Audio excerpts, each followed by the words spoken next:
And we'll just make sure that we've got nothing in the jaws and it's all nice and clean there.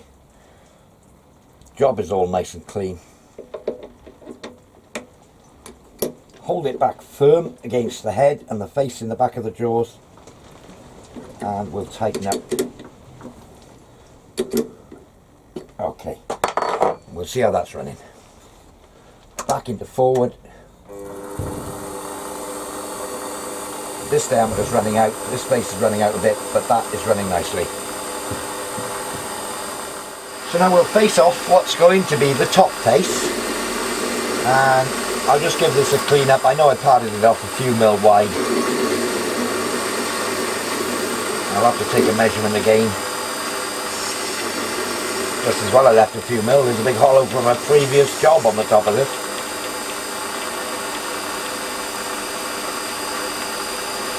Okay, let's just lock my carriage there.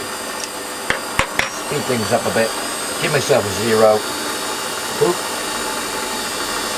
Just face that off. And we'll take a measurement and see how much is going to come off.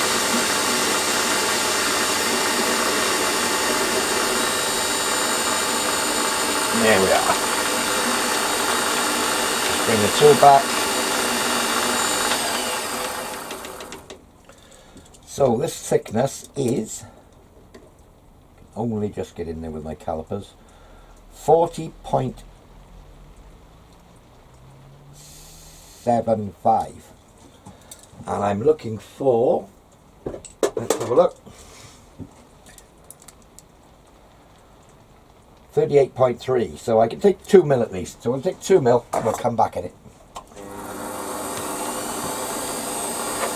So using my DRO for my present 0, I'll move forward. There we go. We'll see what it's like on 0.7. Yeah, copes with that alright. We'll whiz that off there.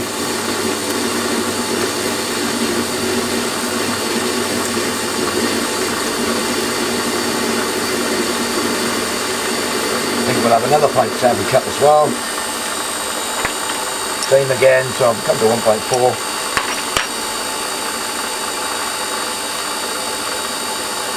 1.5, close enough.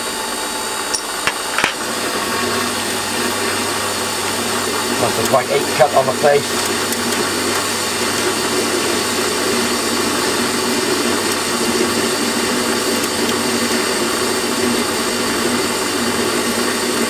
Looks like it's going to get rid of that big chamfer on the top from a previous life. Yes, it has. Just undo my carriage again. I'll come into 2 mil.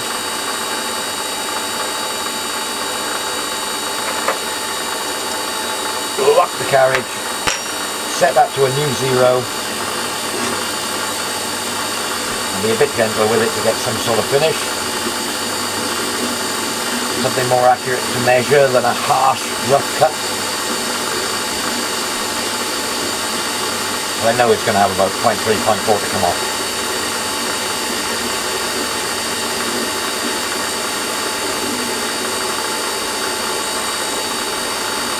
The thickness of this isn't critical, but it will bear relevance using the same handle and washer as I've got on this post as to the direction of the handle when it's locked down.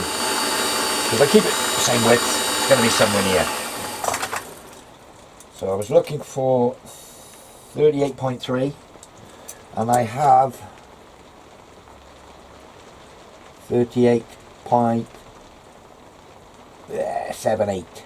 So I'm looking for about 0.4, 0.45. We'll see, we'll try it. I'll take 0.4.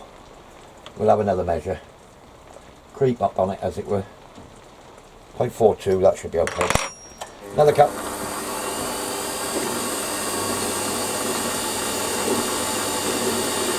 That should leave a scratch.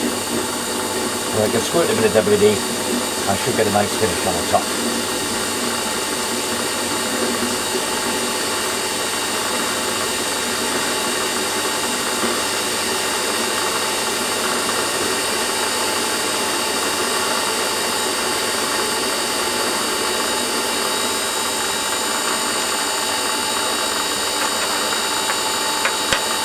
Okay, just set a 0 again.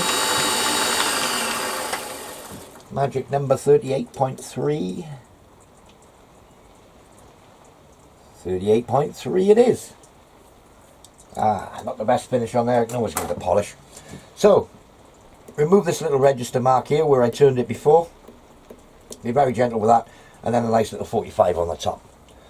In fact, probably do that now on camera.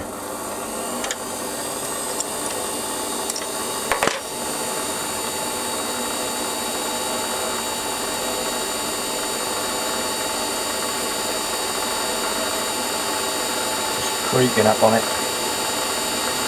I think that's just touching.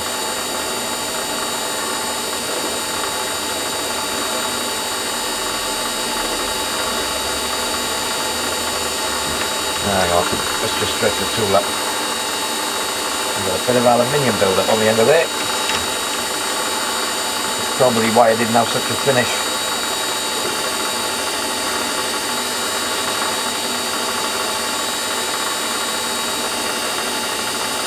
I'm just trying to blend these two little diameters on here without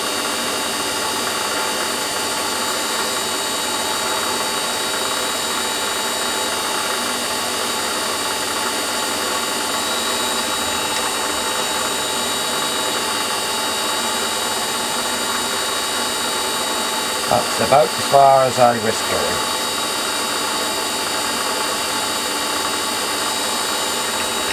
Just have that out the way. Let's have a 45 on there. Wonder how close in on a 45 I can do before it starts vibrating. We'll see.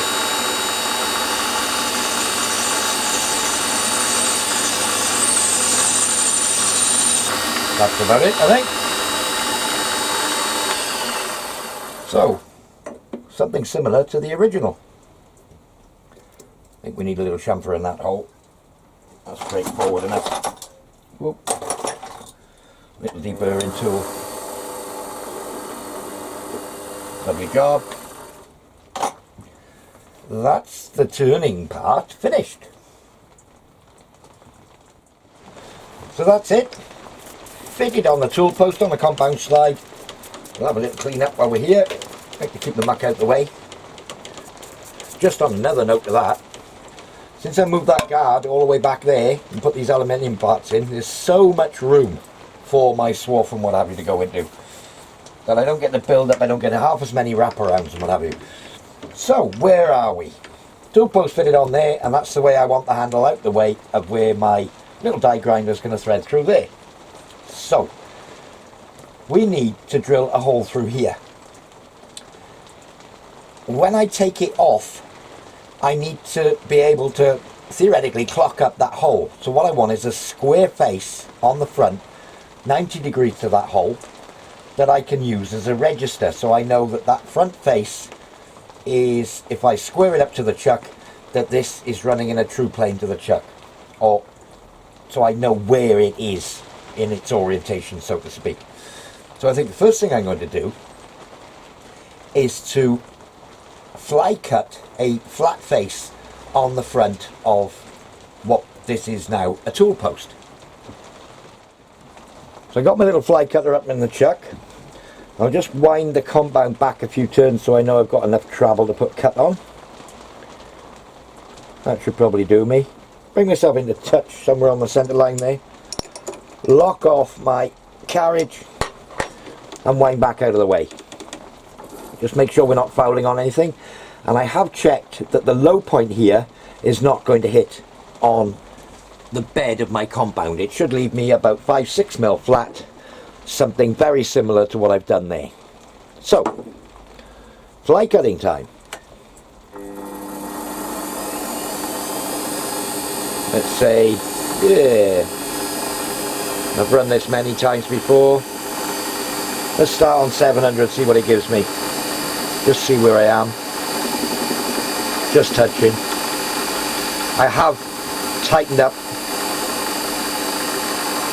the aluminium slug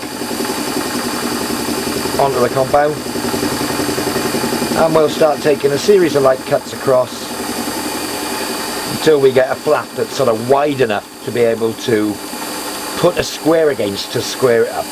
So it gives me a reference point of squareness, so to speak. I'll bring you back when we're somewhere near. So just a finishing cut across here now. I'll give it a spray with WD-40, give myself a fighting chance. And this is about 0.1 of a millimetre, just going to run this across, just to give myself a finish. And as you can see, that is a really nice finish. Run it right across, and happy days.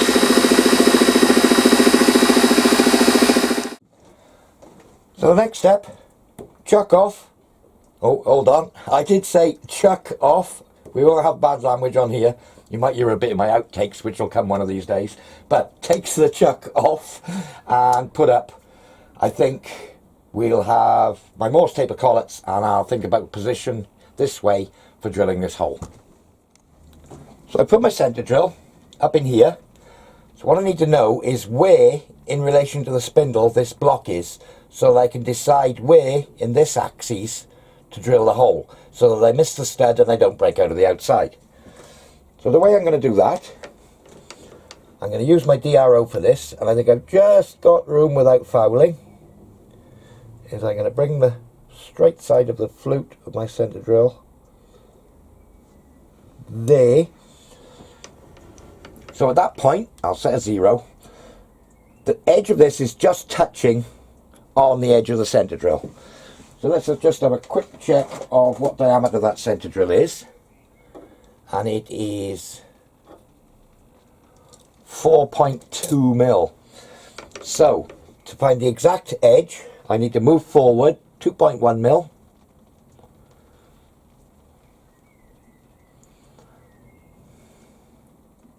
There's 2.1 on my DRO, I've moved it in.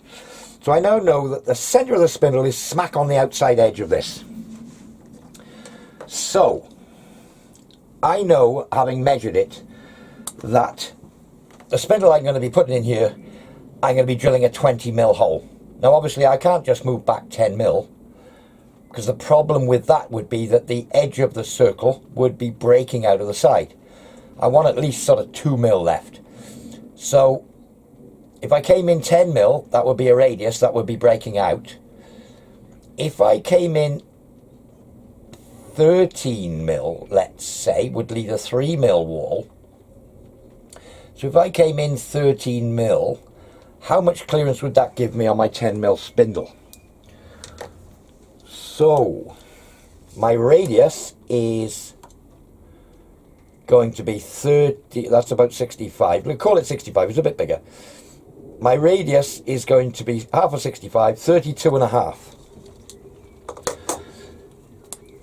So I could come in 16 mil. Let me just think. I'm going to have to write this down as a sketch, but 32 and a half from there to the outside edge. We'll write it down on the top. If I come in 13, we'll write it down. My 20 is going to bring me in another 10. So that'll be 23. I know I've got a 10 mil hole up the middle, which was 5 on the radius, would be 28. So that will give me 4.5 mil clearance on the spindle. I'm going to give myself 5 mil clearance on the spindle.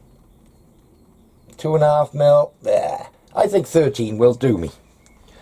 So I'm going to centre drill a hole 13 mil back from the outside edge, and I know that my 20 mil hole is going to miss my spindle by sort of 4 mil, something like that. Let me just work that out again, double check myself.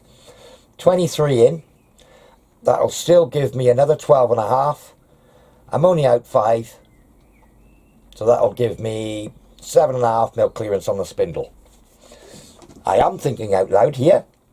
13, another 10 is a 20, that'll be 23 to the edge of my hole.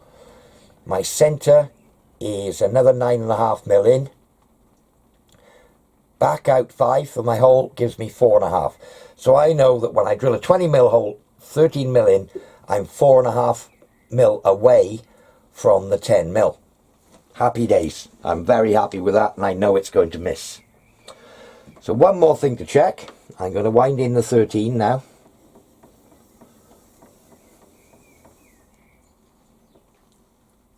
"13 is going to be my magic number, and I'm going to set 0 there. Okay. So if I get a rule, where are we? And just make sure how much space I've got to the top from the center line. I have got 15 mil, 14.5 to 15 mil. So if I put a 20 mil hole in, that'll come up 10. That'll still leave me 5 mil to put some grub screws in the top. So yeah, happy days. So the next thing I'm going to do, I know I've got my datum set, it's 0. I'm going to put my cross slide lock on here so that I can lock it off in that position. So just giving it a quick wipe across on the face it's going on, and just check. Yep, that's my cross slide lock, tight in position. So I need to come back to my 0 mark on my DRO, which is, nope, past it. Let's just nip it there.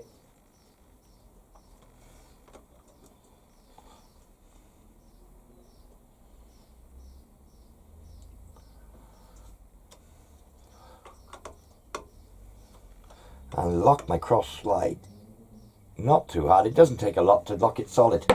And that's the cross slide locked. So even if I turn the handle now, I'll feel it straight away, it won't move, and that's 0. What I'll also do is give myself a reminder by putting a piece of insulation tape across here so that I don't inadvertently turn the compound while I'm working. The amount of times I've turned the compound when I've set zeros,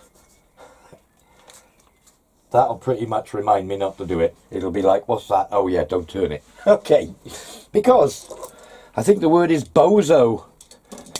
That's making it bozo proof. Right, so next step, center drill a hole in the block. So I'm having to be very careful here to come in gradually until I get the pilot. So I'm almost using the end of the center drill like a milling cutter. So I'm just coming in very, very gently. Bit of WD always helps with aluminium, until I get the pilot fully engaged. Because I am side loading this center drill, so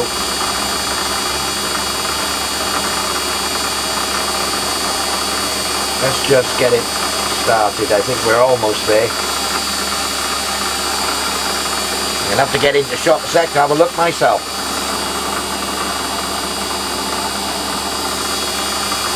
Not quite, so just gently, gently.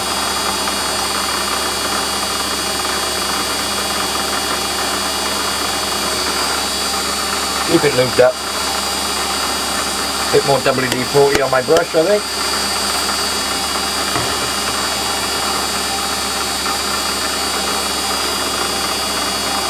Yeah, there we are. I'm actually working blind here.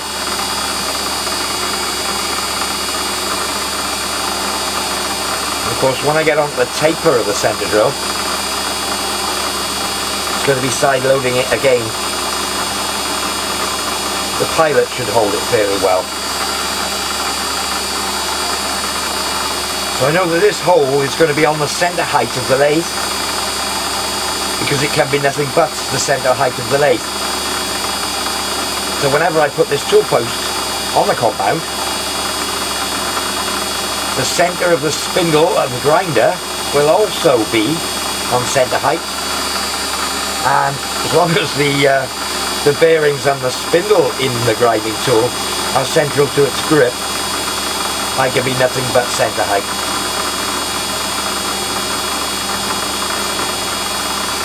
We're starting to get somewhere now, and I've got quite a big center drill in here.